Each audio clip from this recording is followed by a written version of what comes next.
And we are back with another morning roast edition of the Black with No Cream podcast, where every Wednesday morning we deep dive into creative topics with the goal of giving you a daily dose of motivation and inspiration. I'm your host, Ben Haggerty, aka Ben Real vs. World. This is my co-host, David Malave. What's happening, Dave? What's up, man? I think I just have a feeling that someone special is about to walk in here. I'm not sure though. Yeah, it's kind of like Christmas. I'm so excited. I can't wait to see who it is. Well, today's topic is called How to Become a Full-Time Music Festival Photographer. And we thought, you know, our boy Danilo, he was on the podcast, I don't know, how long ago was that? It was episode 120, so maybe like, I don't know, 4 months ago? 4 months ago maybe? 4 months ago? He's nodding. And he ripped on some his whole story, and his come up in the festival game is super interesting. So we thought, you know, let's invite him in and just chat on it for a little bit. But maybe we should we call him and see if he wants to come here? Yeah. Danilo! Oh shit, he's here. He's here, ladies and gentlemen. Hey, what a coincidence. Hey, the crowd goes crazy. Danilo Lewis, everybody. How you doing, dog? I'm doing amazing. You're good. You've done over 25 music festivals in 1 year. He's had insane, like, in-depth, I guess, experience when it comes to music festivals. And so we want to talk with you about that today. But before we do that, if it's your first time tuning the podcast, you're probably wondering, what the fuck is Black with No Cream? Great question. Black with No Cream is the illest educational resource for content creators fueled by caffeine. Or at least I take my coffee black with no cream, but you can drink or not drink whatever caffeine you fuck with and still be a part of our community. We have thousands of members from all around the world working together by sharing content, asking for feedback, passing tips and tricks along to one another with the goal of pushing each other to become the best motherfucking content creators on earth. And you can join our private group if you want to by going to bwnc.com/join. We would love to fucking have you. Please join. And without further ado, I bring to you this morning roast episode with Danilo Lewis and the second most epic podcast intro ever created right motherfucking now.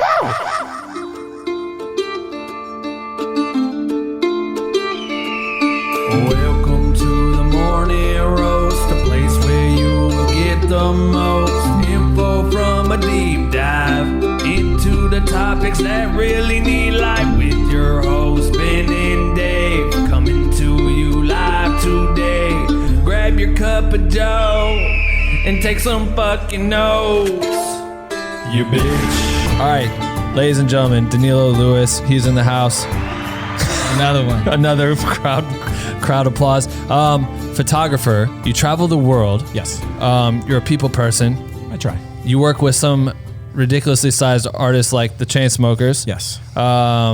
What else? How else can I elevator pitch you? I'm getting myself into that country world, doing the stadium tour for Florida Georgia Line coming up. Oh shit, nice. So moving on from the arenas now to the stadiums. There you go. Gonna get a nice little workout. Yeah, you're gonna get those steps in. 15,000, 20,000. You got to utilize that photo mask, like big tripod thing. Damn, yeah. So impressive resume. Everyone needs to tune into your episode. We'll put the link in the description for that. We'll put links in the description so we don't have to say this over and over again throughout the episode to all your socials. So you guys make sure to follow Danilo if you're not already. But yeah, how do we want to start this out, Dave? Yeah, so I think what I would love to get into a conversation about is essentially, I would love you to shed light on the festival photography scene. Like, how does it work? What's like the infrastructure? How do you break in? How do you get your work seen by the right people? And then what's some strategies to make a name for yourself in the space? So we'll just start off. Can you explain how it works? I know that you've worked with so many teams, you've worked with so many festivals, and I don't know that everyone really knows exactly how it works versus being an in-house photographer for a festival or shooting for artists directly. So, I mean, as far as being an in-house photographer, like you guys mentioned, there's a lot of teams already set up with a lot of these festivals, like the Insomniac teams, the Golden Voice photo teams. They tend to be the same ones usually. Right. There are some that are kind of outside teams or members that kind of get plugged in here and there, depending on like location usually. Right. But yeah, I would say that's like the main way of like, if you want to be a full-time festival photographer, it's getting to know who the players are as far as the teams are that are out there, the photographers that are there, who owns these teams, who manages these teams, who like all the members that are located in so many different areas. They're not always, there's so many different pockets of festivals. So you always will get the guys who are in New York, the guys who are in like the Florida area, obviously California. So it's essentially getting to know your area. It's like the main way, I would say. Right. I think it's one important point for people to realize, I think, is like, for example, Coachella is a Golden Voice festival. Right. So Golden Voice is the one handling. Golden Voice is the company, the production company, or whatever you want to call it, that's handling the festival. Whether an EDC, for example, is Insomniac. Right. ACL and Lala are C3. And so knowing kind of the infrastructure of that, I feel like helps, and because those are that's the contact entity that's going to be hiring the content people. Correct. Am I right? And usually it's like a marketing director for one of those festivals that's essentially handling all that marketing, which is what, content falls under as far as a festival is concerned. It's everything. It's just marketing material for them. And for you coming up as a photographer, DC area? DC area, DMV. Coming up, you wanted to try to get your hands into any show that you could, to try to shoot, right? So it became important for you, and you talk about this in depth in your episode, about trying to build the relationships with these different venues. There's like a couple main venues that and Dave did the same thing in his city. It's like you want to find out how you can get access to those spots, which is kind of always comes down to relationships. And that's the same in the festival circuit. And it helps, because how you start establishing those relationships where you live, it's how you're gonna, merge that or transform that sort of talk of how you got into those venues into those festivals. Right. It's the same way you did it for those venues is the same way you can do it for these festivals. I mean, I did it for the first festival I did on my own, aside from being on a team, where I was like, I don't know any photo team that's on this festival.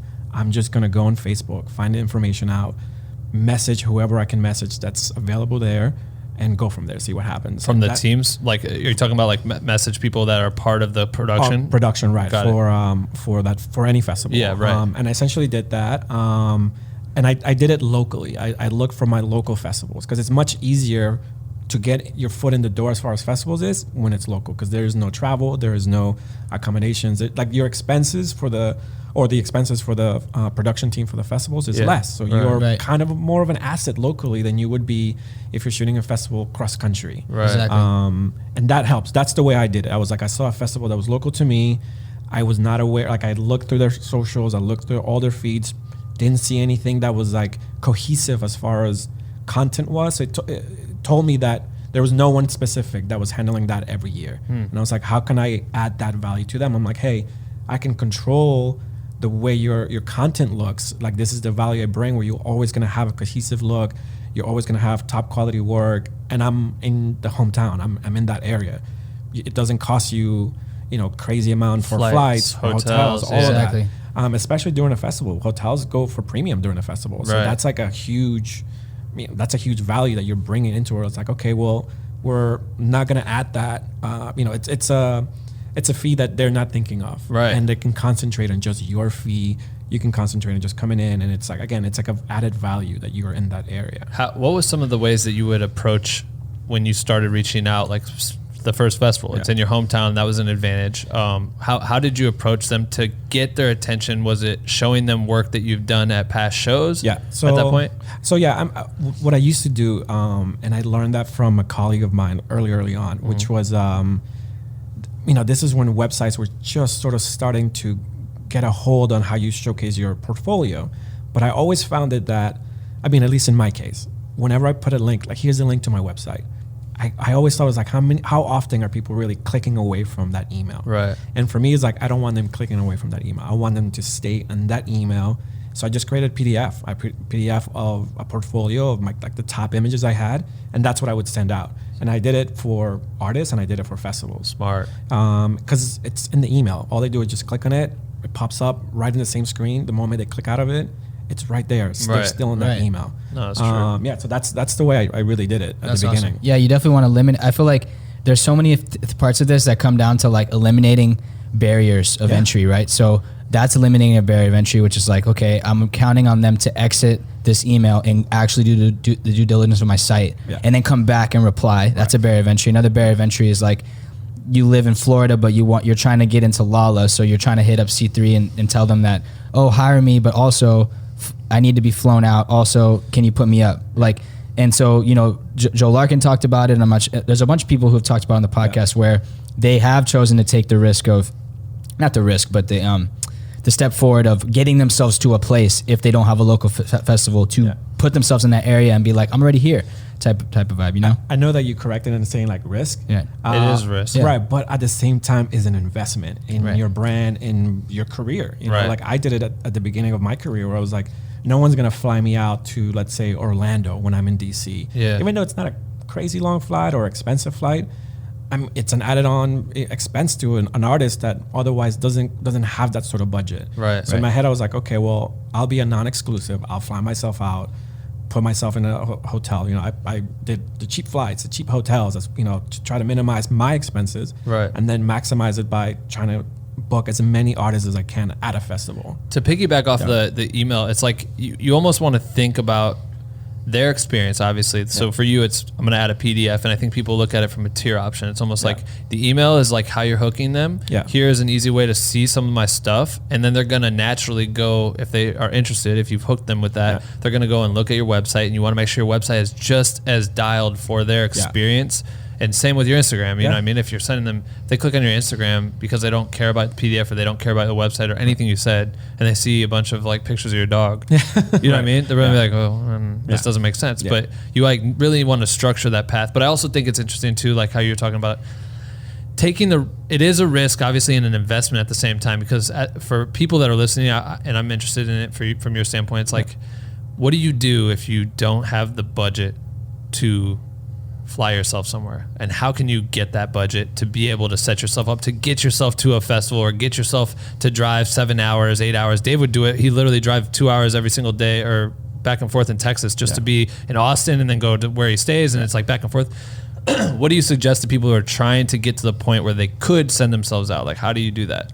I would say everything is a process. Everything is a step. So how to get the money to, let's say, take the step where you're going to fly yourself out is start locally. Start shooting shows locally at your venues or for local blogs, anything that can earn you a paycheck. And at the same time, you know, I tell a lot of kids who hit me up, they're like, I want to quit my job or because I want to go into this. And I was like, keep your job. Because you know what? That's giving you money that you don't have currently. And that may finance your camera purchases and your accessories and your flights and anything that you need to do that you're going to invest into a career in photography or videography. Use it, you know, and that's something that a lot of them kind of undervalue. You know, like I understand, like, you know, we all want to leave these day jobs, you know, because we all want to do what we love and create.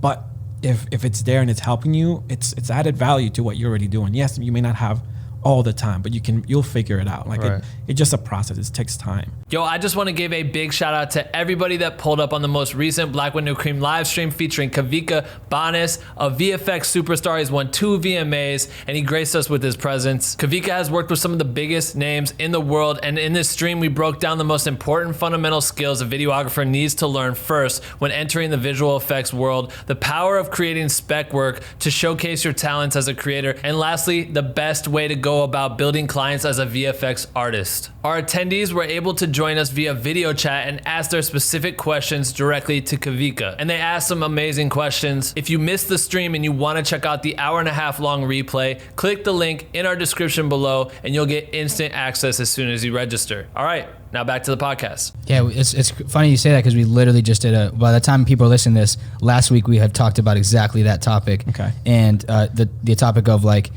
trying to leave a job and go freelance. And then we had our friend Scotty come on and tell us the value of keeping your job if you're not ready. And in your podcast, you were like a financial advisor working on your portfolio on the side.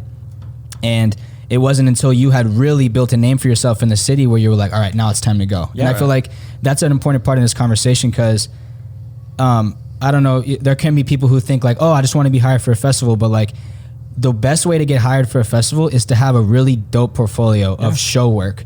And the way you can build that on a low level is shoot everything in your city.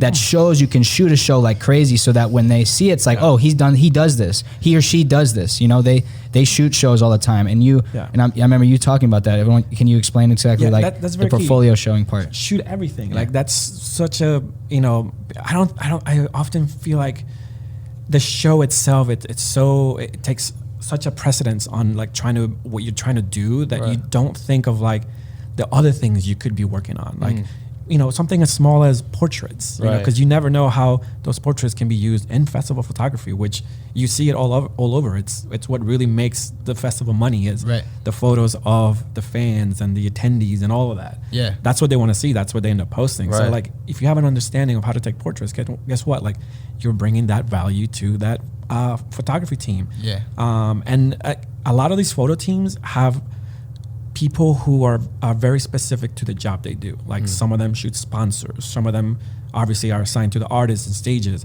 Some of them are assigned to just walk around the entire venue and shoot portraits all day. Right. And if you have someone that can bring in that specific value, it's crazy. That's why you need to work on learning everything. How to photograph everything. Like, okay, so say you're a person that wants to get to the point where you're allowed on stage or in the pit to shoot the artist, right? But the festival is only giving you this access to maybe shoot. Say you're not interested in shooting portraits all day long. Yeah. But that is a job that needs to be filled, and they may have filled all the other jobs that cover the artist. I think some people feel like they have already earned this spot in the pit, right? Right. I have a story for this to explain. But it let me finish exactly. myself because I know I'll fucking forget. Yeah. One thing to think about is you can use that experience at that festival to do the job that you don't necessarily want to do this time around, compiling that with content that you've gotten elsewhere, and use that as a selling point to make other festivals think they hired you to shoot the pit. Facts. Oh, cool! Look at this. I got to shoot for this festival and this festival and this festival, but really you didn't do what you wanted to do at those festivals. Yeah. But you can use that as leverage to be like, I'm confident. Here's proof of me shooting the artist and on stage at a different venue, right, elsewhere that you've shot a year before that festival, and you use that as leverage. Yeah. I think I literally have a story of this exactly. I love that you brought that up. Because I think it is important to check yourself a bit because, for example, I'll just give a story. So, I shot a bunch of shows in Austin, my portfolio at that time I thought was tight. Come over here to LA, do Coachella stuff, go back. There's a festival in Texas. And I get in contact with the team. They've been noticing my stuff, whatever. And I'm trying to get on this team to shoot. And so I get in the door, they like my stuff, and they offer me a spot to shoot for free, but to shoot only no artist shots. I can only shoot activations and fans, right? And at that point, I was like, I maybe thinking I'm a hot shot. I have a check to my ego because I'm like, you see all my work. I obviously can shoot artists. I want to shoot artists, right? And all this stuff. And what you have to realize kind of, and what I realized in that moment was these festival teams are like families, right? So they're going to be hiring the people they already know. For example, Greg Noir shoots that festival. So who am I to come in and be like, he shot it maybe, for 5-6 years straight. Right. Who am I at that point in my career? Who am I to be like, oh, I need to shoot artists too? And then what I realized in that moment was that was an opportunity. They were handing me an opportunity to come in to prove myself that I can do the things that they want. Like go out and get imagine if I would have went there and got the illest activation shots or fan shots or got fan stuff art installations or whatever. Right. And then the next time the festival came around, that's my job interview. I already showed you I can do that. And then on top of with the rest of the work for that year, I could have elevated into a spot that I wanted to be in. Right. So I feel like that could be an angle where it's like, you can't just jump to the top level already, but maybe you can offer yourself to shoot that type of stuff, really get your foot in the door. Then you meet the team, you meet the team director, you meet the rest of the photographers, and you get in. And that way, the next time around, you're already like a step ahead. When you started, was it similar? Similar, and like you said, sometimes you got to check yourself. And I was when I was already deep in I want to say 5-6 years into doing tours and even doing a lot of festivals. I was hired to shoot a festival at EDC New York, and when I came in, I thought to myself, I was like, my artist shots are fire. My festival work is incredible. And when they came in, they were like, we just need you to shoot one sponsor in this one installation. We already have so many, everybody else covering everything, but we don't have one for this. That's what we need you to do. Right. And it's you got to check your ego at the door. It's for me, it was you know what? I want, one, the paycheck. Yeah. And right. two, I wanted that in with that company. I was like, why wouldn't I want to do that? Right. And I just came in, I was like, the same way I would shoot a stage, it's the same way I'm going to approach shooting a sponsor. Or like you said, an activation. So you're bringing that added value to that festival team. And you can triple dip. It's okay, cool. You've just built, you created the loving relationship with the family like Dave talked about at the festival. These people that are going to hire you the next time they do a festival. Yeah. and they're gonna keep doing these festivals because they make fucking shit tons of money. Right. And then you also say you get put in activation, even portraits, activations. Say Mountain Dew sponsors whoever. Mountain Dew is just there. They already paid a shit ton of money to be there. They built this fucking wild Ferris wheel that makes the blood rush to your head or whatever, and everyone has a blast and they want to go there. And they may bring their own content people. Right. Those content people may be bums and not great. Let's just say. Okay? You have an opportunity to come in to make the festival look fucking great. Yeah. You want the festival to shine on their socials and on their website and use that for promo in the future. But also, this is a time for you to really, really, really make this brand shine and then build that relationship. I'm sure there's a rep on site that you'd be working with directly within that activation. You could be creating the content and starting to find an email or whatever it is to start letting them know you made that shit. So when the next event comes where they do a bunch of, what's it called? Like another activation, a pop-up, they're going to think about your name because you made that shit look insane at this thing. And you might not even got paid that day. Yeah. You know what I mean? That's what's crazy. I don't think people think like that. I love that point. That's being strategic and playing chess, I feel like, because now you're making an impression on the festival, you're making an impression on a brand, and then the brand could be telling the festival, oh, Danilo was amazing to work with. We got amazing content from it. And then now, what if Monster hires you next time and the festival hires you next time? Now you got 2 jobs off that free opportunity. So did you not do that job? Well, it turns out we ended up going on tour. Oh, like that festival was happening the 2 days before we flew out. Oh. So, but that opportunity was going to happen. I was in my limbo. So I was like, that was going to be like my first move if we didn't go on tour. Right. And I was going to take it, but then like that's basically that next day we got a call that we were leaving. So I was like, I got to pack and spend time with my girlfriend. So I didn't go, but switch gears to coming up, like for creators that are trying to, maybe they have experience in the festival game. They've been able to shoot several or a few. Yeah. Negotiating your rate. What do you suggest for people that are trying to negotiate their rate with these festivals? And what do you know from the festival on the inside, from the team's perspective? Because you have to, I would imagine in the festival circuit, these guys, whoever's overseeing all the creators that are working for the festival, they get one lump sum of money and they have to divide it between 20 to 30, sometimes photographers and videographers, and they have to find a way to meet all their deliverables and create a documentary and have all these photos of these artists and split up the money. So how would you what would be your advice for someone that's trying to find maybe an entry level rate starting out and then working up? What I would say to that is more often than not, that is already set for you. The budget's already set, so there's only a specific amount. If you're starting out, I mean, you'll probably take a lower rate than normal. The problem is figuring out what that normal is when it comes to the festival. Some are much bigger than others, so some of them have crazy budgets. Some of them don't have crazy budgets. Sometimes the smaller festivals, you will probably earn more than a festival, like say like Coachella, that has 30 photographers on staff. Let's say a festival has 5 photographers on staff. To me, I've made more money on some of the festivals that were less team members than the festivals that were more team members. That makes sense. And it's like most people think I was like, no, I want to do the biggest one. I was like, sure, but there's so many other opportunities that you can take. Now, again, what's a good rate to start? And again, that it will be on a case by case basis based on the festival, the size of the festival, the budget of the festival, the size of the team. Right. Are they usually numbers is hard because you never know. Your rate is 100% different than someone that's just starting. 100%. But it's 3 days. You're shooting all 3 days. So it's 12 hours. 12 hours a day. So it's are they usually packaging it like a day rate or like a total weekend rate or something? Usually what will happen is they'll tell you it's hey, your day rate's going to be this, so for the weekend you'll get paid X amount of money. 2 days total. Right, exactly. One of the good things is of being as far as let's say even if you take a low rate, you're starting out, one of the things you should consider as far as okay, maybe I'm starting out, I would have liked to have gotten paid more. Maybe the budget isn't there. I'll have to take a cut. But your flights are being paid for, your accommodations are being paid for because you're part of that team. Right. So that's again, another investment, especially when you're just starting out, where it's I remember my first festival that I did, I took, I want to say almost half what I would have normally wanted to take as a day rate. Right.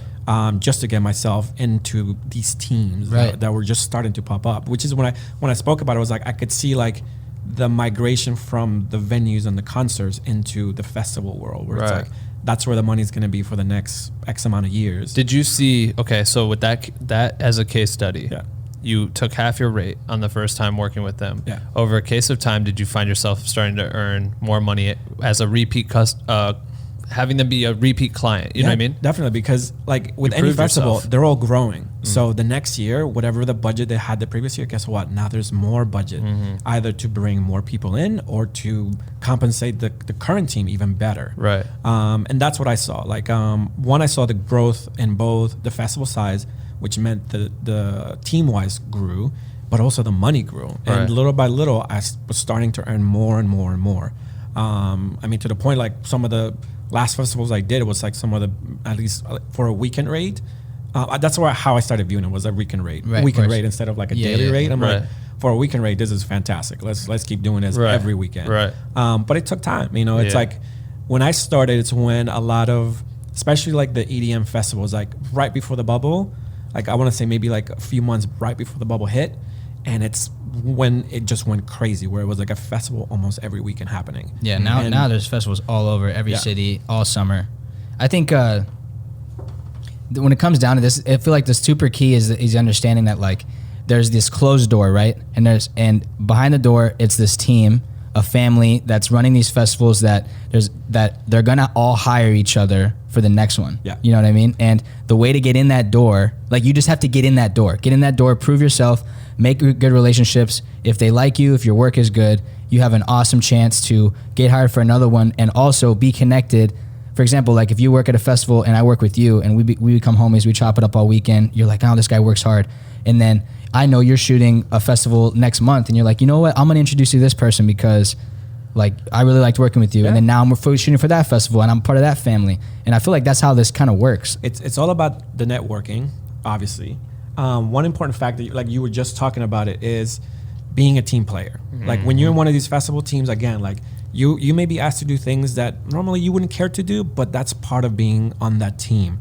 Like shooting sponsors, shooting people, activations. Like it's not, it may not be the most glorious of jobs, but it's gonna get your foot in the door, especially with these teams. Like you said, they're families, and it's just being part of that team. Like learning to, like we talked about it earlier, like checking that ego at the door. Like not everyone can be on the stage at the same time. Like Right. learn to bring more value than what you think you're gonna bring. Right. I mean, I would say like my first major festival that I did by myself, there was no photo team there. The festival only hired Getty photographers.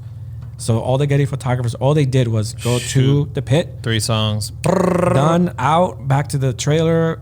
They had an editor editing their photos. Yeah, Yeah. like always. And, they would hang out, and I would come back to the trailer being like, man, these guys are just smoking, hanging out, eating, I'm just like sweating bullets. Right. And I took it upon myself to say, I was like, this festival does not have that team aspect where the sponsors are not being taken care of, the people, the activations, like you said, all that.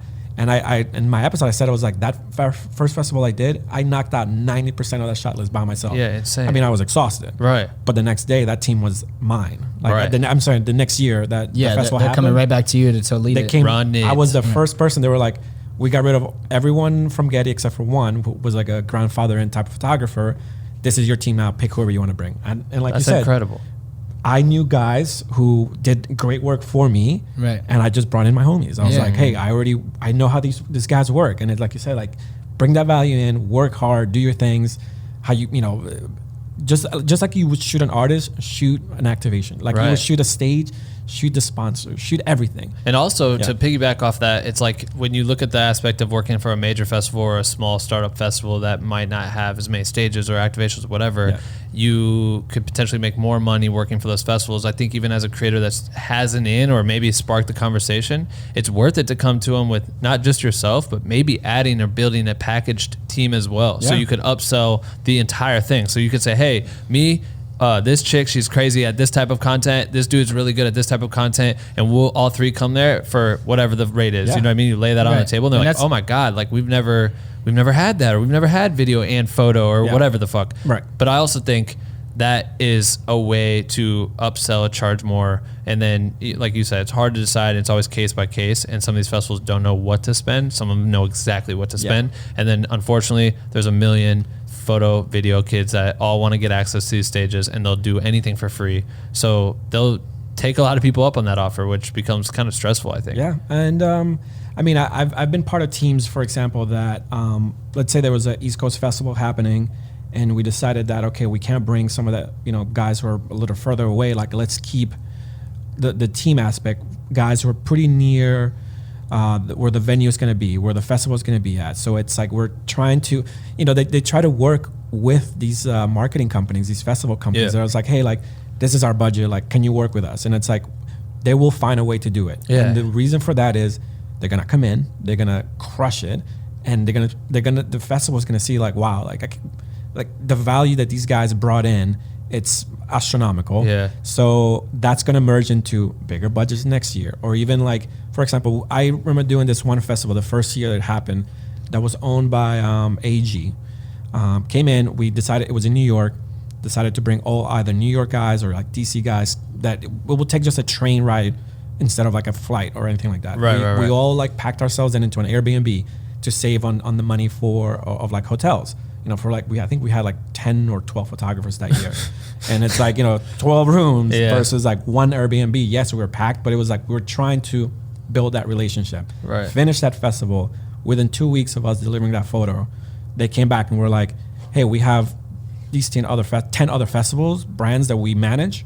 Can you guys just come in and do it? Right. And that's part of it. Like, hey, these teams are going to do that. They're going to help like build their brands just like an individual helps build their own brand. Yeah. It's cool to be at a festival and you see these crews starting to walk around like everyone's building their own entity, and sometimes I've talked to a couple creators that I'll see on these like come up crews where they're like putting 50 people and they're all doing hyperlapse teams, and you have this type team and like and some of them have been like, yeah, it's kind of shitty, like it's pretty terrible pay and whatever, but they're making the best out of it. But if you stick with it, the pay will come. Right. It's just like with anything. Like you start touring, your fee isn't going to be the greatest fee ever. But as the years come and you start to learn and you start to build a portfolio, right, your fee is going to go higher. You're going to go with artists that are paying much higher than that. Right. It's just a process. Yeah, I think I want just ending on the last point. I feel like that it's so important to invest in your portfolio. So even if you are taking a low pay gig, or maybe you're flying yourself out, like you want to invest in the portfolio that's gonna get you that bigger pay in the future. You want your portfolio to look like you deserve to be paid X because you shoot. I've been here and I've shot this, and it's all about that game of just being able to portray that you have the skills. And then there's gonna be that one festival that locks you in, and then that's your rate, and then you're moving. So I feel like, and a tip too, because I always think about my town, like where I'm from. We had no major music venue. Like we had one venue that opened up to 800 cap for like a couple months and it closed because we couldn't afford it. Right. So what I would love to advise creatives in that space who are really trying to build that portfolio, because there's so much, like we talk so much about, you're not going to get that good of pay, like starting out, blah, blah, blah. You're not going to get paid at all if you have nothing to show for it. And it is so easy to get access to your local. If you can find a dive bar and there's a fucking jam band playing and you can make them look ill, like it's an investment on yourself to go to those venues and find creative ways to make even the smallest band look amazing. That's showing that you know how to shoot photos. Right, that's the skill. And I will add on, your hometown, you're from Iowa. Yeah. Right? There's the Iowa State Fair. But even that might now be competitive to get into. But you may think of it, that's not a festival. I'm like, well, they have acts coming in and they're performing every they had night. Slipknot last year. Fucking insane. We played it last year. Oh yeah, you guys played it last year too. Damn, I forgot about that. You were telling me that. I totally forgot about that. So in my head, I'm like, that's another avenue. It's like you may not think you hear State Fair. You may not think it's like, that's not a festival. It's like no, but there's so many things attached to that you could do to build on that portfolio. Right. Yeah. If you need pricing help, how to charge a client guide, link in bio. We got one for you. We'll teach you that. No, I think this is great, man. I love this is a lot of fun. Yeah, I think this is a great topic. I hope people, walk away with something from it. Yeah. It's so valuable. Is there anything else you want to add before we wrap it up? No, thanks for having me again. I love doing the Black Window Cream podcast. That's right. You're welcome anytime. You're welcome anytime. There's plenty of photography topics we'll pick your brain on. Oh my God. Let's do it. If you're listening and you made this far, please leave us your takeaways in the comment section on our YouTube channel. Subscribe to us on any podcast platform. Follow us on Black Window Cream on Instagram. That'd be nice. Listen to Danilo's episode. It's 120. Episode 120. We'll put a link in the thing, obviously, and follow the boy, because motherfucker is a beast. If you want motivation and inspiration, you just got to follow his Instagram. That's all it is. That's cool. We'll see you next week, you bitch.